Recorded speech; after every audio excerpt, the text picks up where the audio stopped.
Okay, good morning to everyone and let us start our today's lesson. बेटा आज हम जो लेसन स्टडी करने वाले हैं that's about a psycho analysis theory of literature. हम लोगों ने अभी तक बहुत सी थ्योरीज को स्टडी किया जिसमें हमारे पास फेमिनिज्म है, we have studied about formalism, we have studied about structuralism and we studied about the last time post colonialism. ये सारी थ्योरीज हमने स्टडी की है, बट आज जो हम स्टडी करने वाले हैं that's about psycho analysis. Psycho analysis actually coming from the word psychology. तो क्या होगा कि इस थ्योरी के अंदर हम जो नज़र आने वाली चीज़ें हैं उनको हम नहीं देखेंगे, बल्कि उन चीज़ों के ऊपर फोकस करेंगे बेटा जो हमें नॉर्मली टेक्स्ट के अंदर नज़र नहीं आती। Like we study today about presuppositions and entailments, कि हम देखेंगे कि लिखने वाले के जहन में क्या चल रहा था जिस वक्त उसने पूरी जो है ना इस टेक्स्ट को लिखा। हम साइकोलॉजिकल जो एस्पेक्ट हैं टेक्स्ट के वो देखेंगे कि राइटर के जहन में उस वक्त कौन सी बातें जो थी वो चल रही थी। इस क्लियर? तो बेटा ये एक ऐसी थ्योरी है कि ये जब टेक्स्ट को इंटरप्रेट करती है तो फिर इसके अपने वर्ड से और अपना तरीकाकार है किसी भी ड्रामे को, किसी मूवी को, किसी हमारे पास नावल को इंटरप्रेट करने का। जैसे फॉर एग्जांपल हम वर्ड यूज करते हैं प्रोटैगोनिस्ट या हीरो या villain etcetera in other term दूसरी थ्योरीज के अंदर, लेकिन इस थ्योरी के अंदर हम जो है वो वर्ड्स डिफरेंट यूज करेंगे। यानी ये एक अलहदा एक डिफरेंट तरीका है हमारे टेक्स्ट को स्टडी करने का from psychological point of view. Understood? तो इसमें क्या करेंगे, हम देखेंगे कि जो नॉन विजिबल फैक्टर्स जिसकी वजह से किसी राइटर ने कोई तहरीर लिखी है बेटा, वो कौन से फैक्टर्स है। इस क्लियर टू एवरीबॉडी? अब लिहाजा अगर हम स्टडी करना चाहते हैं psycho analysis, we must have a very good understanding of psychology. हमें साइकोलॉजी का पता होना चाहिए, मेंटल प्रोसेसेस का पता होना चाहिए, फिर हम जो है वो साइको एनालिसिस कर सकते हैं किसी लिटरेरी टेक्स्ट का। तो लिहाजा बेटा जब हम बात करेंगे psycho analysis theory of literature, we need to know about psychology first and after that only you'll be able to understand psychoanalysis of a particular piece of text. Is clear? तो इसको हम देखते हैं। पहले हम कुछ साइकोलॉजी के terms को देखेंगे और उसके बाद हम जाएंगे कि किस तरह उन टर्म्स को हम इस्तेमाल करके एक टेक्स्ट को इंटरप्रेट करते। क्लियर? अब जब बेटा हम साइकोलॉजी की बात करते तो we have two major psychologists. Number one we have Sigmund Freud, number two we have Carl Jung. ये दो मेजर साइकोलॉजिस्ट हैं जिनकी थीरीज को इस्तेमाल किया जाता है लिटरेचर के अंदर। अगर आप में से किसी ने साइकोलॉजी पहले पढ़ी हुई है तो you are very much familiar with these two names, Sigmund Freud and Carl Jung. बेटा ये दोनों के अपने अपने नजरियात है इंसानी नफ्सियात के बारे में, और इसमें जो मेजर डिफरेंस है दोनों का ये है, जो सिगमंड फ्रॉइड है, he says that everything is moved by a lust, physical desires.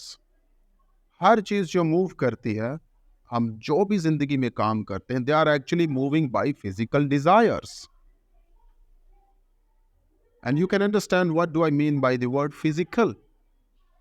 On the other side, जो हमारे पास कार्ल जंग है, वो कहता है no, these are not only the physical desires, but there are also many other factors.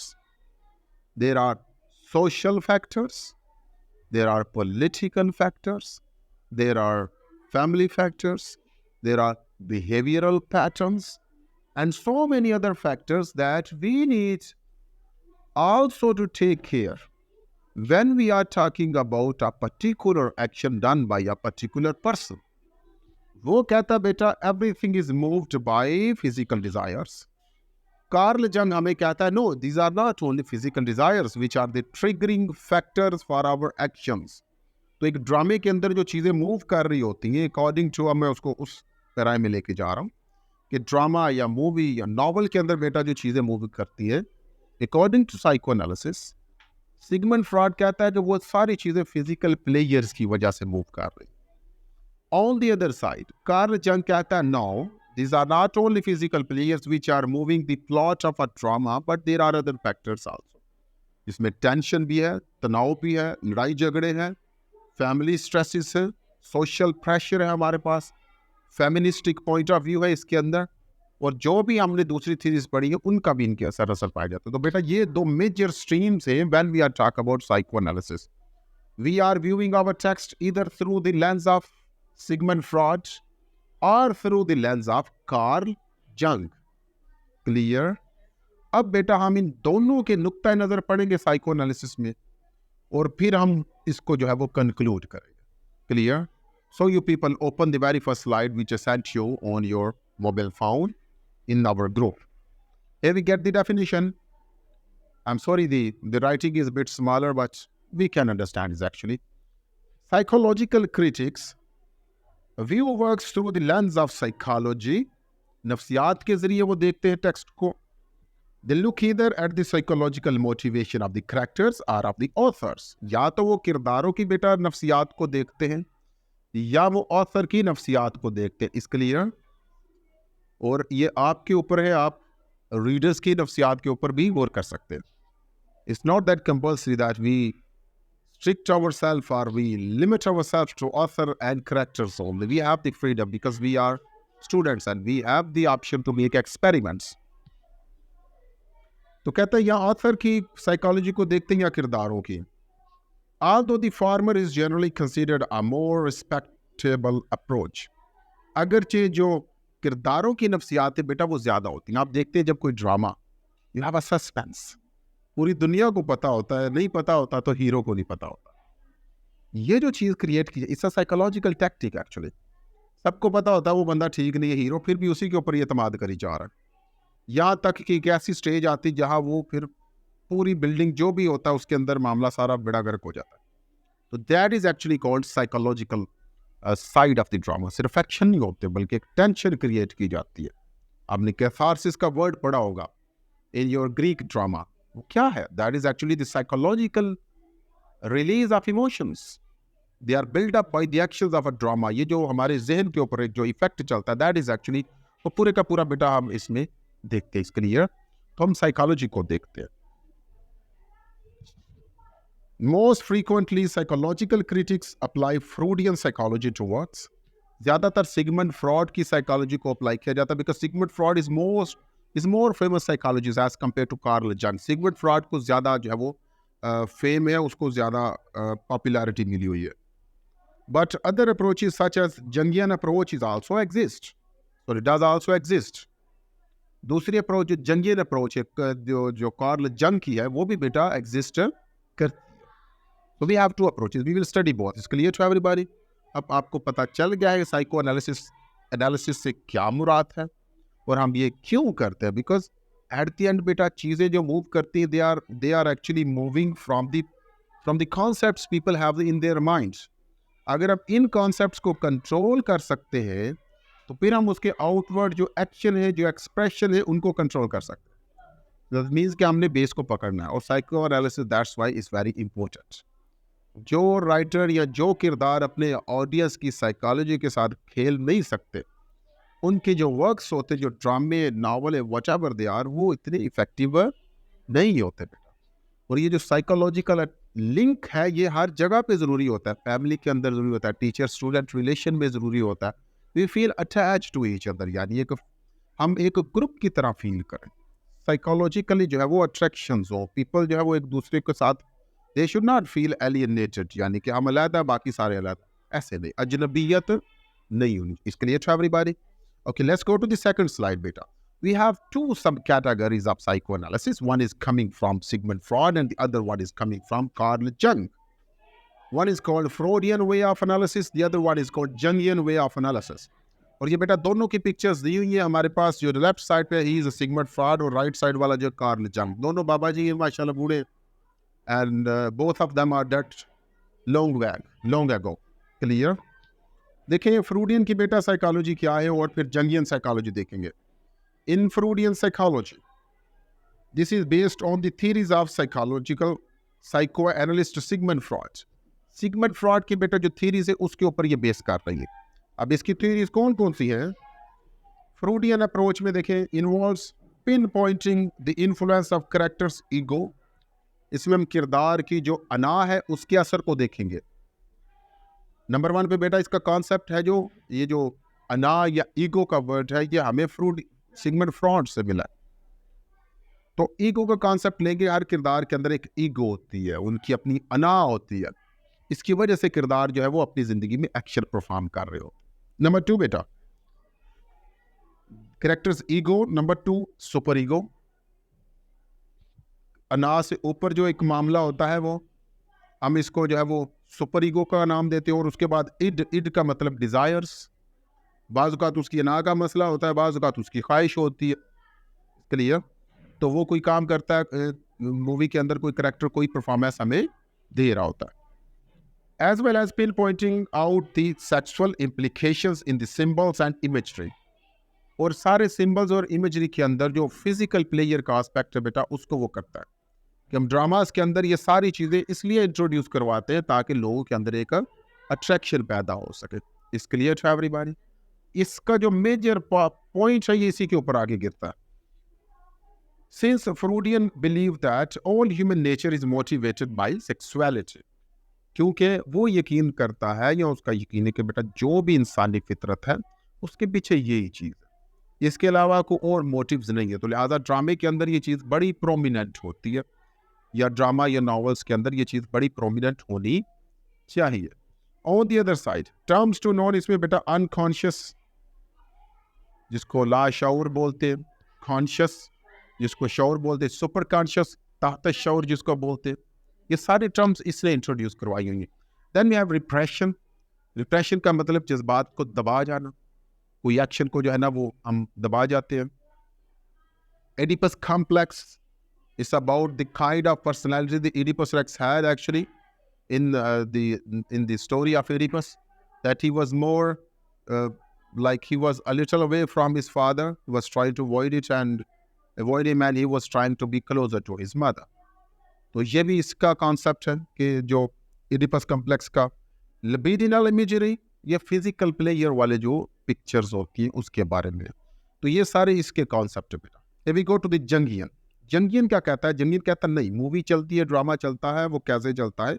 Based on the theories of psycho analyst Karl जंग की theories के ऊपर ये है. कौन सी थियरी बेटा? जंगियन अप्रोच में क्या है? जंगियन theories concerned with the process of what makes a person different from everyone else. इसका कॉन्सेप्ट कोई फर्क नहीं है, बल्कि कार्ल जंग कहता है no, the people are different. They may have same biological makeup, they are biologically same with each other, but psychologically they are different. Their family backgrounds are different, their society is different, their education is different, their way of thinking is different, their friends circle is different. बहुत ज़्यादा फर्क है. Biologically they are same, but physically, psychologically, sorry, they are very much different. तो Karl जंग जो है उसकी सारी बातें बेटा साइकोलॉजिकल डिफरेंसेस के ऊपर है. There we go. Jung focuses on 3 parts of the human mind. The shadow, जो एक साया होता है जो बाद में ख़त्म होता है, जिसको हम विलन भी कहते हैं इन लिटरेचर.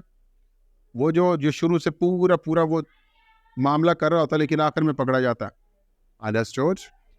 उसके बाद बेटा दी पर्सोना, जो हीरो होता है, जो चीज़ों को ठीक करने की कोशिश करता है हमारे पास, इसको हम शऊर बोलते हैं, नफ्स अमारा और नफ्स लवामा बोलते हैं.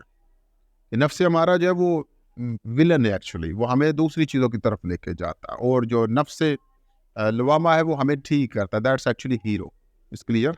और ये इसी टर्म्स में ड्रामे और मूवी को एनालाइज करते हैं. And the third one we have the persona hero and the anima, the heroine. The heroine, the third one, the desires actually, you can say in other words, the desires. Jung is also very influential in archetypal literary criticism. Jung जो है वो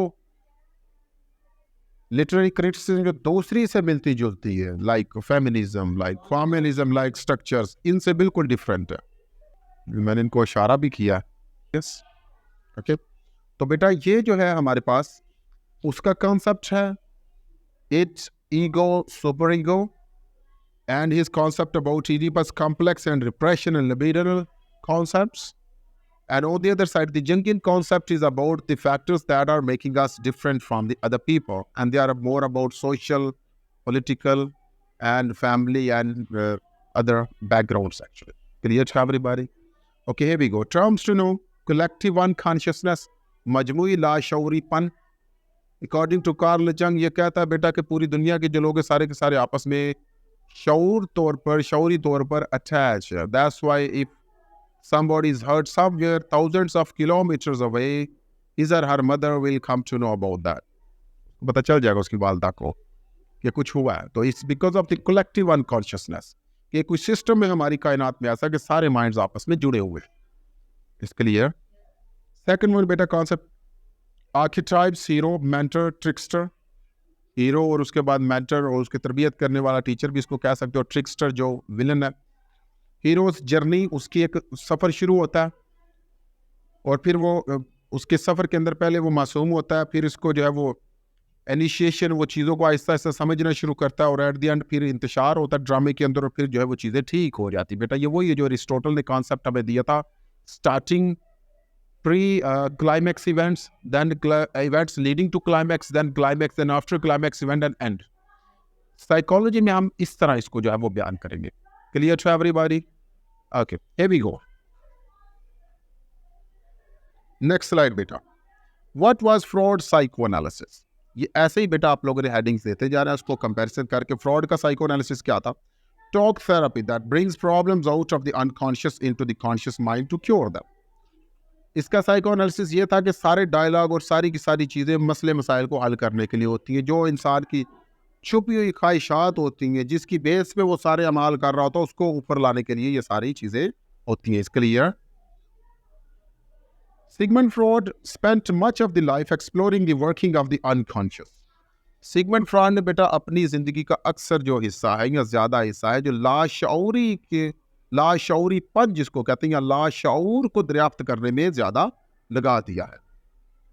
The unconscious, the big iceberg which contains the hidden repressed desires of life for an individual. कहता है हमारे unconscious और conscious, इन दोनों की मिसाल ऐसे है जैसे एक बहुत बड़ा बर्फ का पहाड़ हो. एक समुद्र के अंदर जो बर्फ का पहाड़ होता है बेटा, ऊपर से वो छोटा नजर आ रहा होता है, नीचे पूरा पहाड़ होता है. तो कहता है जो नीचे है पानी के, लाइक इट्स शोन हियर, ये हमारे पास अनकॉन्शियस है या सुपर कॉन्शियस है. और जो थोड़ी सी चीज़ नजर आ रही है दैट इज आवर कॉन्शियस. इस पिक्चर को देखते हैं. Frauds conception of the human psyche और साइकोलॉजी, ये बड़ी मशहूर पिक्चर है बेटा. सबसे नीचे अनकॉन्शियस, लाशऊरी चीज़ें जो है वो हमारे बैक एंड पे जेन में चल रही होती हैं, हर वक्त चल रही होती हैं. उसके ऊपर बेटा प्री कॉन्शियस, कुछ चीज़ें जंप लगा के थोड़ी ऊपर आ जाती हैं. ताहत शऊर, लाशऊर, ताहत शऊर, and after that this is conscious. फिर वो एक्चुअली हमारे जो है ना वो हम उनको डिफाइन करके तो फाइनलाइज कर लेते हैं. इसके लिए तो ये बेटा उसका कॉन्सेप्ट है. And here we go to the next one. The mind is divided into three parts, the id, ego and superego. ये उसका दूसरा कॉन्सेप्ट है. One is unconscious, pre-conscious and conscious. No, id, ego, superego. The id, that is unconscious. जो पीछे back and पे चीज़ें जो है वो चलती जा रही है. Then we have the ego, the conscious part, जो बंदा चीज़ों को नोट करता है और देखता है कि ये करना, ये नहीं करना वगैरह वगैरह. And after that we have the superego, the conscious that negotiates between the others.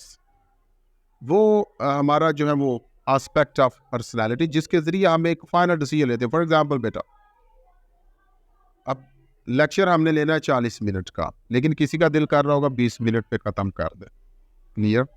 लेकिन साथ ही एक अंदर से आवाज़, नहीं 20 मिनट क्यों पढ़ना, 40 मिनट पूरा पढ़े, नुकसान हो जाएगा. वो कहेगा नहीं नुकसान नहीं होता, मैं उससे पूछ लूँगा, दूसरे स्टूडेंट से पूछ लेंगे. लेकिन फिर आवाज़ आएगी समझ तो ऐसी नहीं ना आनी जो क्लास में प्रॉपर. तो ये एक निगोशिएशन चल रही होती है. This is actually called our super ego.